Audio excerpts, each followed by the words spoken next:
प्यारे बच्चों, आप सभी का इस भौतिक विज्ञान की कक्षा में स्वागत है। मैं प्रीति सिंह, प्रवक्ता राजकीय कन्या इंटर कॉलेज इंदुपुर देवरिया से आज आपके समक्ष कक्षा 11 विषय भौतिक विज्ञान अध्याय 11 द्रव्य के तापीय गुण का भाग 5 लेकर उपस्थित हूँ। बच्चों, भाग 1, भाग 2, भाग 3, भाग 4 का अध्ययन आपने कर लिया है और भाग 4 में हमने उष्मा चालकता के बारे में अध्ययन किया।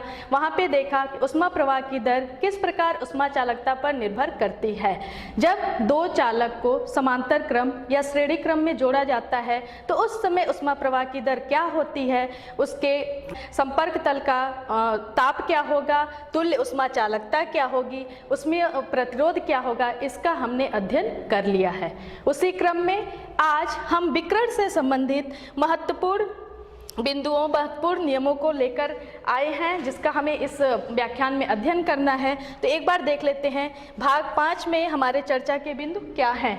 तो सबसे पहले हम किरचॉफ के नियम का अध्ययन करेंगे, उसके बाद कृष्का विकिरण तथा वीन विस्थापन नियम को देखेंगे, स्टेफान तथा बोल्ट्जमान का नियम का अध्ययन करेंगे, ग्रीन हाउस प्रभाव क्या होता है इसको जानेंगे और समझेंगे, और उसके बाद न्यूटन के शीतलन नियम का अध्ययन करेंगे। बच्चों, अध्ययन करते समय आप निश्चित ही इस बात को जान सकेंगे कि जब किसी लोहे के टुकड़े को गर्म किया जाता है तो पहले वो हल्का लाल, फिर रक्ताभ पीला और फिर सफ़ेद क्यों हो जाता है। क्यों? कांच का, लाल कांच का जो टुकड़ा होता है उसको गर्म किया जाता है तो वो हरी चमक क्यों देती है उच्च ताप पर, और किस प्रकार कोई वस्तु है, कोई पदार्थ है तो वो अपने वातावरण को उष्मा देकर किस प्रकार वो शीतल होता है।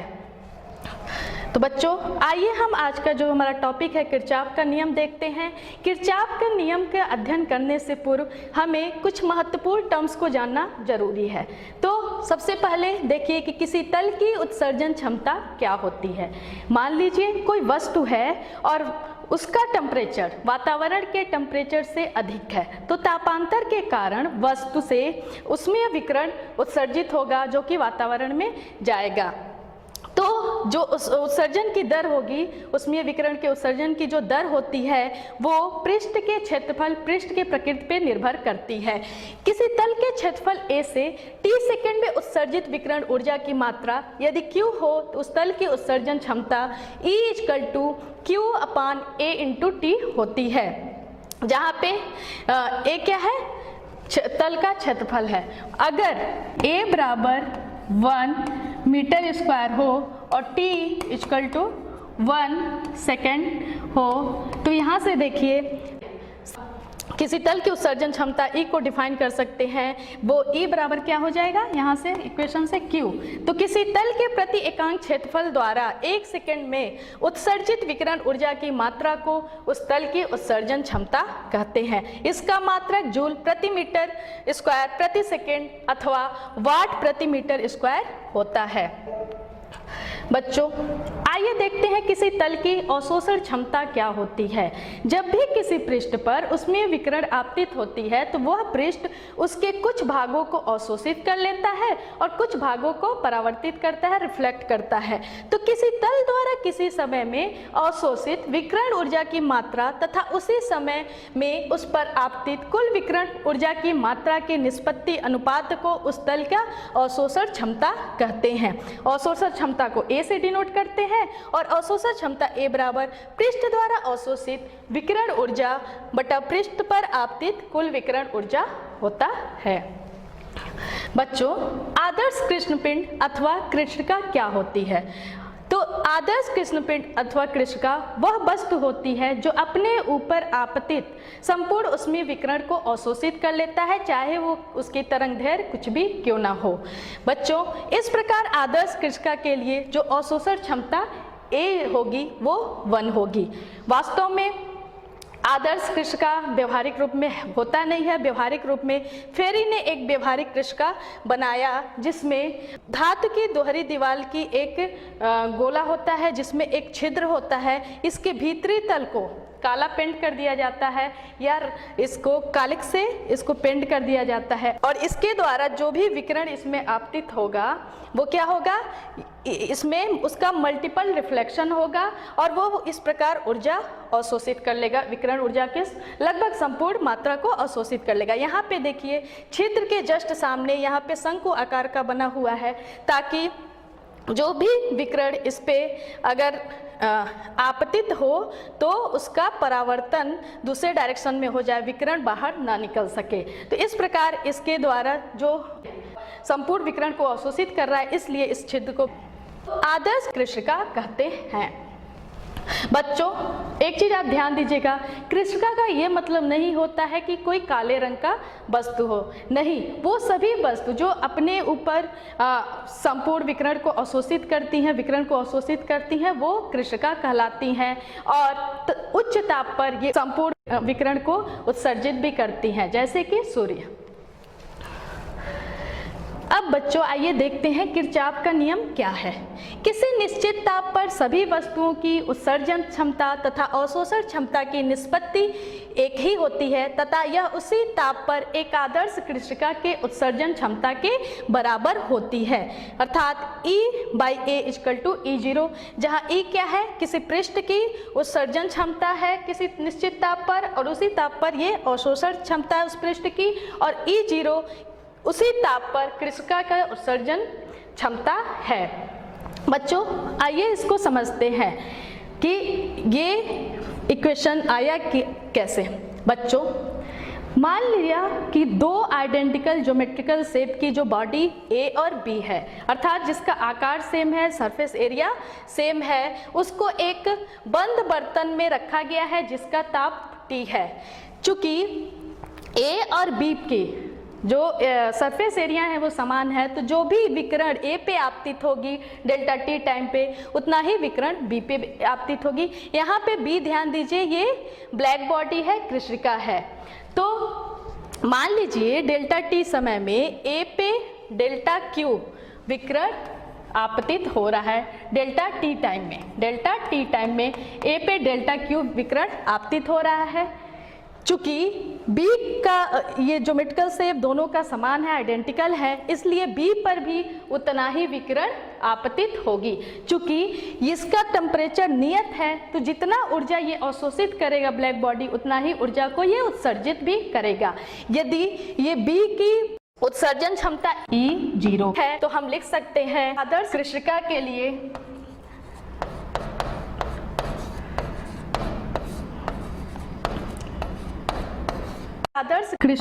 लिए हम लिख सकते हैं कि Q directly proportional to delta Q, जो विकिरण ऊर्जा इस पे आपतित हो रही है वो उसके उत्सर्जन क्षमता के अनुक्रमानुपाती हो जाएगी। और यहाँ पे हम लिख सकते हैं डेल्टा Q = K × E0, जहाँ पे K एक कांस्टेंट है। बच्चों इसी प्रकार इस A के द्वारा जो अवशोषित विकिरण की मात्रा होगी, मान लीजिए A की जो अवशोषण क्षमता है वो A है, इसकी अवशोषण क्षमता A है और डेल्टा Q विकिरण इस पे आपतित हो रही है, तो A वस्तु के लिए हम लिख सकते हैं जो अवशोषित इसके द्वारा जो ऊष्मीय विकिरण होगा वो हो जाएगा A × डेल्टा Q। और चूंकि ये इसका भी ताप नियत रहता है, तो जितनी ऊष्मीय विकिरण को ये अवशोषित करेगा विकिरण को, उतना ही ये क्या करेगा, उसको उत्सर्जित भी करेगा। तो अगर इसका उत्सर्जन की दर, उत्सर्जन क्षमता E है तो हम ये लिख सकते हैं E। और चूंकि ये ज्योमेट्रिकल शेप दोनों बॉडी का समान है, इसलिए हम यहाँ पे भी जो कांस्टेंट प्रयुक्त करेंगे वो हो जाएगा K, और ये इस प्रकार KE हो जाएगा। तो ये इक्वेशन नंबर 1, इक्वेशन नंबर 2। अब देखिए यहाँ पे इक्वेशन नंबर 1 और 2 से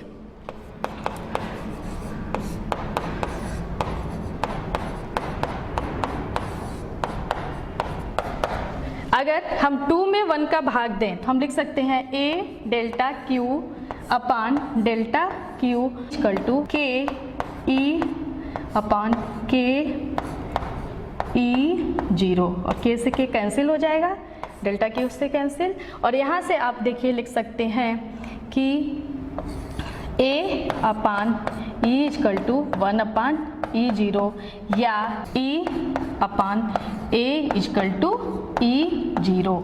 यहाँ पे E0 किसी निश्चित ताप पर कृशिका के लिए नियत होता है, इसलिए हम E बाई A को क्या लिख सकते हैं, कांस्टेंट लिख सकते हैं। और इससे आप लिख सकते हैं, देखिए हम लिख सकते हैं, अगर बहुत सारे पृष्ठ हैं, A by A 1 equal to E by A 2 equal to E by A 3 and so on. ये बराबर किसके हो जाएंगे, E0। अर्थात किसी निश्चित ताप पर सभी वस्तुओं की उत्सर्जन क्षमता तथा अवशोषण क्षमता की निष्पत्ति एक ही होती है तथा यह उसी ताप पर एक आदर्श कृशिका की उत्सर्जन क्षमता के बराबर होती है। इसका मतलब क्या हुआ, अगर कोई वस्तु A है और B से वो 10 गुना विकिरण को अवशोषित कर रही है, तो निश्चित ही वह 10 गुना उससे ज़्यादा उत्सर्जन भी करेगी। तो बच्चों, किरचॉफ के नियम का महत्व ये है कि किरचॉफ के नियम से यह निष्कर्ष निकलता है कि यदि कोई पृष्ठ किसी विशेष तरंगदैर्घ्य के विकिरण का अच्छा अवशोषण करता है, तो वह उसी तरंगदैर्घ्य के विकिरण का अच्छा उत्सर्जन भी करेगा। और यही कारण है कि जब लाल कांच को गर्म किया जाता है तो वह हरी चमक देती है। बच्चों, लाल रंग का कांच लाल क्यों दिखाई देता है, क्योंकि वो लाल रंग को छोड़ के सभी रंगों को अवशोषित कर लेता है, लाल रंग को परावर्तित करता है। चूँकि लाल रंग के अलावा जो विजुअल रेंज के जो भी रंग हैं, उनका जो अगर देखा जाए तो वो क्या होगा, हरे रंग के दिखाई देते हैं। इसलिए जब इसको उच्च ताप पे गर्म किया जाता है तो वो हरे रंग का प्रकाश उत्सर्जित करता है, इसलिए ये हरी चमक देता है। आइए हम कृशिका विकिरण तथा वीन विस्थापन नियम को देखते हैं। उष्मा विकिरण के लिए एक महत्वपूर्ण तथ्य ये है कि विकिरण में केवल एक ही तरंगदैर्घ्य नहीं होती, बल्कि ये कम से लेके अधिक तरंगदैर्घ्य के बीच की सतत स्पेक्ट्रम प्राप्त होता है। और प्रत्येक तरंगदैर्घ्य के लिए जो विकिरित ऊर्जा होती है वो अलग अलग होती है, मतलब विभिन्न तरंगदैर्घ्यों के लिए जो विकिरित ऊर्जा होगी वो भिन्न भिन्न होगी। जब भी हम इस तरंगदैर्घ्य के करस्पॉन्डिंग अगर प्रति एकांक क्षेत्र प्रति एकांक तरंगदैर्घ्य में विकिरित ऊर्जा का हम ग्राफ प्लॉट करें तो कुछ इस प्रकार का प्राप्त होता है। आप ग्राफ से देखिए कि प्रत्येक ये वक्र के लिए एक लैम्डा m की वैल्यू जो होती है, जिसपे कि विकिरित ऊर्जा जो होती है वो मैक्सिमम होती है। ये जो विकिरित ऊर्जा है वो मैक्सिमम होती है। और जैसे जैसे ताप बढ़ाते जाएं तो अधिकतम ऊर्जा विकिरण होती है वो शिफ्ट होती है कम तरंगदैर्घ्य की तरफ। तो लैम्डा और टी के बीच में जो रिलेशन होता है उसे ही वीन विस्थापन नियम कहते हैं। और ये lambda m into T constant होता है, इसे वीन विस्थापन नियम कहते हैं, जहाँ पे कांस्टेंट को वीन नियतांक कहते हैं और इसका मान 2.9 इंटू 10⁻³ मीटर केल्विन होता है। इस नियम के अनुसार कृशिका का ताप बढ़ाते जाने पर कृशिका से उत्सर्जित अधिकतम ऊर्जा विकिरण निम्न तरंगदैर्घ्य की ओर विस्थापित होती है, जैसा कि आप चित्र से देख सकते हैं। ये T1 है, T2 T3 ताप पे है। आप देखिए T3 T2 से ग्रेटर है, T2 T1 से ग्रेटर है। और अगर हम देखें कि इन वक्र के लिए जो मैक्सिमम विकृत एनर्जी है, अधिकतम विकृत एनर्जी है, वो क्या हो रही है, जैसे जैसे टेम्परेचर बढ़ता जाता है, T1 से T2 बढ़ रहा है, तो ये कम तरंगदैर्घ्य की ओर शिफ्ट हो रही है। तो बच्चों, ये था वीन विस्थापन नियम। आइए हम देखते हैं स्टेफान तथा बोल्ट्जमान का नियम क्या है। बच्चों, विकिरण में ऊर्जा बिना किसी माध्यम के अर्थात निर्वात में बहुत ही अधिक दूरी तक स्थानांतरित की जा सकती है। यदि हम किसी पृष्ठ का ताप बढ़ाते जाएं तो उस पृष्ठ से विकिरण उत्सर्जित होती जाती हैं और परम ताप पर किसी वस्तु द्वारा प्रति सेकंड उत्सर्जित होने वाली कुल विकिरण ऊर्जा उसके आकार, उसके उत्सर्जित करने की क्षमता यानी कि उत्सर्जकता और विशेष रूप से उसके परम ताप के चतुर्थ घात के समानुपाती होती हैं। बच्चों, यहाँ से हम लिख सकते हैं कि H directly proportional to E A T to power 4। E जो क्या है, उस वस्तु की उत्सर्जकता है। ई यानी उत्सर्जकता क्या होती है कि किसी निश्चित ताप पर किसी वस्तु द्वारा उत्सर्जित कुल विकिरण ऊर्जा का मात्रा और उसी ताप पर किसी पूर्ण विकिरण द्वारा उत्सर्जित ऊष्मा की मात्रा के अनुपात को उत्सर्जकता या इमिसिविटी कहते हैं। बच्चों, पूर्ण उत्सर्जक के लिए E1 होता है। यहाँ से देखिए, जब हम ये प्रोपोर्शनलिटी साइन हटाएंगे, यहाँ इक्वल साइन आएगा और H इक्वल टू हो जाएगा sigma E A T to power 4। यहाँ सिग्मा एक कांस्टेंट है। चूंकि इस नियम को प्रायोगिक तौर पे स्टीफन ने देखा था प्रायोगिक परीक्षणों के आधार पे, और बाद में बोल्ट्जमान ने इसके सैद्धांतिक पक्ष को दिया, तो इस आधार पे, मतलब सैद्धांतिक रूप से इसको सिद्ध किया, तो इस आधार पे हम इसको स्टीफन तथा बोल्ट्जमान का नियम कहते हैं। और इस कांस्टेंट सिग्मा को स्टीफन बोल्ट्जमान नियतांक कहा जाता है। इस सिग्मा की जो वैल्यू होती है 5.67 इंटू 10⁻⁸ वाट प्रति मीटर स्क्वायर प्रति केल्विन टू पावर 4 होता है। बच्चों, यहाँ पे वस्तु का क्षेत्रफल A है और E वस्तु की उत्सर्जकता है और T परम ताप है। यदि T ताप वाली कोई वस्तु जिसके चारों ओर के वातावरण का ताप Ts है, ऊर्जा का अवशोषण तथा उत्सर्जन दोनों करती हैं, तो किसी विकिरण से विकिरित ऊष्मा के क्षय हानि की दर जो हो जाएगी H equal to E sigma A bracket में T to power 4 minus TS to power 4। और आदर्श विकिरण के लिए E1 हो जाएगा, इसलिए यहाँ से हो सकता है H equal to sigma A T to power 4 minus TS to power 4। बच्चों, ग्रीन हाउस प्रभाव क्या होता है? ग्रीन हाउस प्रभाव एक नेचुरल प्रोसेस है, प्राकृतिक प्रक्रिया है, जिसमें पृथ्वी के वायुमंडल में उपस्थित कुछ गैसों के द्वारा पृथ्वी का ताप बढ़ता है। होता क्या है कि जब भी सूर्य से विकिरण पृथ्वी पे आती है, पृथ्वी के वायुमंडल तक आती है, तो उस विकिरण का कुछ भाग तो वायुमंडल के द्वारा परावर्तित हो जाता है और कुछ भाग जो कि लघु तरंग दैर्घ्य के होते हैं, लघु अवरक्त जो विकिरण होती हैं, वो क्या होती हैं, वायुमंडल से गुजरकर उसके आर पार होकर पृथ्वी तक पहुंचती हैं और पृथ्वी और समुद्र द्वारा अवशोषित कर ली जाती हैं।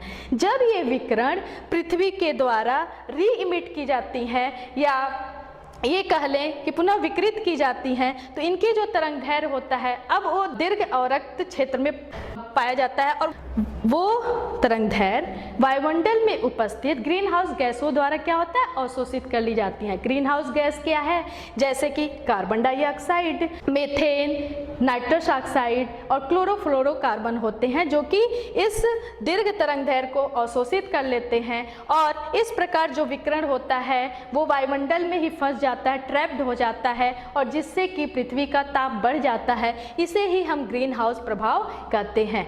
आजकल मानवीय जो क्रियाकलाप है उसके द्वारा वातावरण में, वायुमंडल में ग्रीन हाउस गैसों की सांद्रता बढ़ रही है और इस कारण पृथ्वी का टेम्परेचर भी बढ़ रहा है। एक अनुमान के अनुसार ये ज्ञात किया गया कि यह ज्ञात हुआ कि इस शताब्दी के शुरुआत से अब तक जो ताप में वृद्धि हुई है वो 0.3 डिग्री सेल्सियस से 0.6 डिग्री सेल्सियस तक वृद्धि हुई है और ये आशा किया जा रहा है, ये अनुमान है कि अगली शताब्दी के मध्य तक ये ताप 1 डिग्री सेल्सियस से लेकर 3 डिग्री सेल्सियस तक बढ़ जाएगा। इस प्रकार जब पृथ्वी का ताप इतना बढ़ेगा तो मानव, जंतु, जो भी जानवर हैं उनके लिए समस्याएं खड़ी हो जाएंगी। जो समुद्र तटीय क्षेत्र हैं उनके डूबने की संभावना है, क्योंकि जो ग्लेशियर हैं वो क्या हो रहे हैं, टेम्परेचर जैसे बढ़ेगा वो पिघलेंगे और जल स्तर बढ़ेगा। ग्रीन हाउस प्रभाव से मरुस्थलों का विस्तार भी हो रहा है।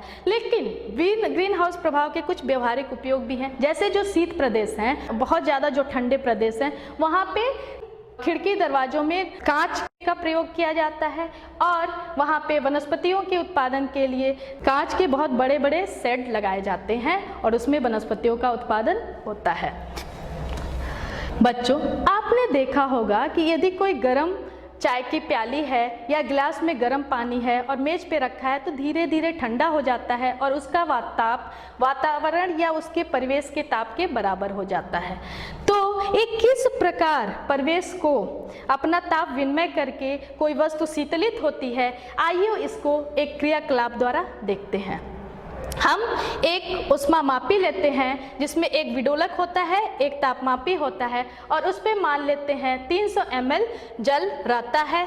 अब तापमापी से उसका टेम्परेचर हम मेजर कर लेते हैं और उस समय मान लीजिए ये जो टेम्परेचर है वो है T1, अर्थात ये परिवेश का टेम्परेचर होगा। फिर इस पानी को हम रूम टेम्परेचर से लगभग 40 डिग्री सेल्सियस अधिक तक गर्म करते हैं। उसके बाद उष्मा स्रोत को हटा देते हैं। जैसे ही हम उष्मा स्रोत को हटाएंगे तो क्या होगा, अब धीरे धीरे ये ठंडा होना शुरू करेगा जल। अब हम एक निश्चित टाइम पे से ये कह लीजिए कि एक एक मिनट पे टेम्परेचर को हम मेजर करेंगे। अब जो टेम्परेचर प्राप्त होगा वो होगा T2। तो इस प्रकार हम इसका टेम्परेचर डिफरेंस ज्ञात करेंगे और वो हो जाएगा delta T equal to T2 minus T1। ये परिवेश के और जो इस जल का ताप है उस समय उसमें अंतर होता है। अभी डेल्टा T और समय में अगर हम ग्राफ प्लॉट करें तो कुछ इस प्रकार का प्राप्त होता है। आप देखिए कि किस प्रकार ये ग्राफ ये बताता है कि कोई भी जल, ये जल के लिए ग्राफ है, तो जल के शीतलन के लिए किस प्रकार टेम्परेचर जो है परिवेश का टेम्परेचर और उसके टेम्परेचर के अंतर पे ये निर्भर करता है। और आप देखेंगे शुरुआत में क्या है कि जो शीतलन की दर है वो अधिक है और धीरे धीरे ये कम होती जाती है। तो इस प्रकार जो शीतलन की दर है वो तापांतर के अनुक्रमानुपाती है, मतलब वस्तु और वातावरण के तापांतर के अनुक्रमानुपाती होती है। तो बच्चों, न्यूटन्स ने ये शीतलन की दर के लिए एक नियम दिया कि किस प्रकार वस्तुएं शीतलित होती हैं किस दर से, उसको हम बोलते हैं न्यूटन का शीतलन नियम। न्यूटन के शीतलन नियम के अनुसार किसी पिंड के ऊष्माक्षय की दर माइनस dQ/dt पिंड तथा उसके परिवेश के तापों में अंतर delta T equal to T2 minus T1 के अनुक्रमानुपाती होती है और यह नियम केवल लघु तापांतर के लिए ही वैध है। तो हम लिख सकते हैं यहाँ से कि माइनस dQ/dt, आप देखिए क्या हो जाएगा, उष्मा क्षय की दर है ये हो जाएगा माइनस dQ/dt और ये अनुक्रमानुपाती होगा T2 माइनस T1। जब हम अनुक्रमानुपाती साइन हटाते हैं तो वो हो जाता है माइनस dQ/dt और यहाँ पे एक कांस्टेंट लगेगा वो होगा स्मॉल k और ये हो जाएगा minus dQ/dt equal to k into T2 minus T1। यहाँ k एक धनात्मक नियतांक है जो पिंड के पृष्ठ के क्षेत्रफल तथा उसकी प्रकृति पर निर्भर करता है। माना m द्रव्यमान तथा विशिष्ट ऊष्माधारिता S का कोई पिंड T2 ताप पर है और माना परिवेश का ताप T1 है तथा पिंड का ताप एक लघु समय अंतराल dt में dT2 कम हो जाता है, तब लुप्त ऊष्मा का मान होगा वो होगा dQ equal to ms dT2। अब ऊष्मा क्षय की दर क्या होगी, ऊष्मा क्षय की दर ये हो जाएगी dQ/dt equal to ms dT2/dt। बच्चों, इसके पहले इक्वेशन क्या आया था, minus dQ/dt equal to k T2 minus T1। अब यहाँ पे dQ पे अगर ये इक्वेशन नंबर 2 है, ये इक्वेशन नंबर 1 है, तो समीकरण 1 और 2 से यहाँ पे हो जाएगा, देखिए माइनस dQ/dt की जगह ये वैल्यू रख दे dQ/dt की, तो हो जाएगा minus ms dT2/dt equal to k T2 minus T1 और इसको हम लिख सकते हैं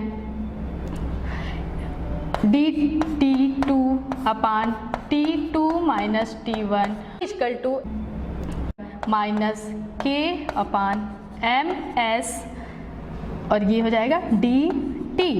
यहाँ पे इसको हम लिख सकते हैं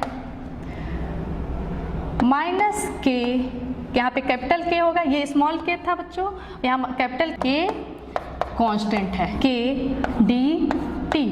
अगर टी के सापेक्ष इसको समाकलित करें तो ये आ जाएगा, यहाँ से आप देखिए लॉग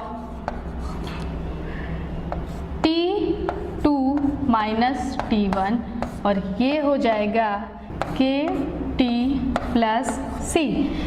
और यहाँ से हम इसको लिख सकते हैं, यह T2 minus T1 equal to ये हो जाएगा e to power minus KT plus C, और इसको लिख सकते हैं e to power minus KT into e to power C, और ये हो जाएगा T2 minus T1 equal to C dash e to power minus KT। देखिए यहाँ पे भी C कांस्टेंट था और यहाँ पे भी C डैश क्या है, e टू पावर C। तो यहाँ से अगर हम T2 की वैल्यू देखें तो यहाँ पे ध्यान दीजिए, ये आ जाएगी T2 equal to T1 plus C dash e to power minus KT। इस प्रकार हम वस्तु के शीतलन की समय ज्ञात कर सकते हैं। आइए इस नियम का हम सत्यापन देख लेते हैं। इसको हम एक प्रयोग के द्वारा देख सकते हैं। मान लीजिए कोई दोहरी दीवार वाली ये बर्तन है जिसमें जल रखा हुआ है और उसमें एक थर्मामीटर है। इस दोहरी दीवार वाले बर्तन में एक हम उष्मामापी रखते हैं जिसमें एक विडोलक और एक थर्मामीटर है। जब इस दोहरी दीवार का हम टेम्परेचर हम मेजर करते हैं वो होता है मान लीजिए T1, और इसको ये गर्म जल है और इसमें रखा जाता है। जैसे जैसे ठंडा होता है एक निश्चित टाइम बाद हम इसके टेम्परेचर T2 मापते जाते हैं। और जब हम ये लॉग T2 और माइनस T1 का और टेम्परेचर के बीच ग्राफ प्लॉट करेंगे तो हम इस प्रयोगों द्वारा, जैसे कि हम टेम्परेचर भी नापते जाएं और परिवेश और जो जल का जो ताप है उसके अंतर जो है उसका अगर हम लॉग लेके और ग्राफ प्लॉट करें लॉग T2 माइनस T1 और T के बीच में, तो हम देखेंगे वो एक लाइन प्राप्त होती है और जिसकी प्रवणता क्या है, ऋणात्मक है। चित्र से आप देख सकते हैं। और आप पिछले इक्वेशन में भी देखे थे कि वहाँ पे जो इक्वेशन आया था कि log T2 minus T1 equal to minus KT plus C, वो इक्वेशन से वहाँ पे इक्वेशन क्या आया था, log T2 minus T1 equal to minus KT plus C। तो इस इक्वेशन से आप देख सकते हैं कि इसमें भी ऋणात्मक प्रवणता है ये लाइन की इक्वेशन में। इस प्रकार ये न्यूटन के नियम को सत्यापित करती है। तो बच्चों आशा करते हैं आज का व्याख्यान आप लोगों को समझ में आया होगा और यहीं पे हमारा ये चैप्टर द्रव्य के तापीय गुण समाप्त होता है। बच्चों आप ये जल्दी से होमवर्क नोट कर लीजिए और इसको घर पे करिएगा। इससे संबंधित जो भी बुक में न्यूमेरिकल्स होंगे उसको सॉल्व करिएगा। धन्यवाद।